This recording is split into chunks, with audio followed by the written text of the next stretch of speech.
আগের দিন তো তোমাদের বলেইছিলাম যে আজকের ভিডিওতে আমি কাকতাড়ুয়ার হাঁড়ি রং করাটা দেখাবো। প্রত্যেকবার আমাকে যে হাঁড়িটা রং করতে দেয় সেটা তুলনামূলক ছোট হয়, এবারের হাঁড়িটা একটু বেশিই বড়। যেহেতু কাকতাড়ুয়ার টুপিটা আমি এখানে ব্ল্যাক কালার করেছিলাম, সেই হিসেবে কাকতাড়ুয়ার ফেসটা আমি এখানে গ্রে কালার করছি। কাকতাড়ুয়ার হাঁড়িটা পুরো কালার করা হয়ে গেলে টুপিটা বসিয়ে দেখে নেবো যে কোথায় চোখ মুখগুলো আঁকলে ঠিকঠাক হবে, সেই মতো এঁকে নেবো। কাকতাড়ুয়া আঁকতে গিয়ে আমার মনে পড়ে যাচ্ছে ন্যাড়া পরে দেওয়া সেই আলুগুলোর কথা।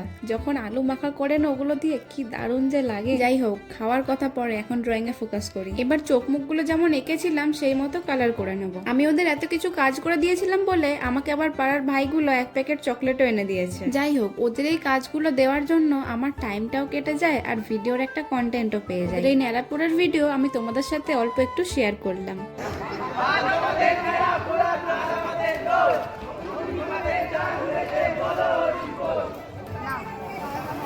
তোমাদের সকলের এই ভিডিওটা কেমন লাগলো অবশ্যই কমেন্টে জানিও। আর ভিডিওটি ভালো লেগে থাকলে লাইক এবং চ্যানেলটি সাবস্ক্রাইব করতে ভুলো না। দেখা হচ্ছে আবার নেক্সট ভিডিওতে।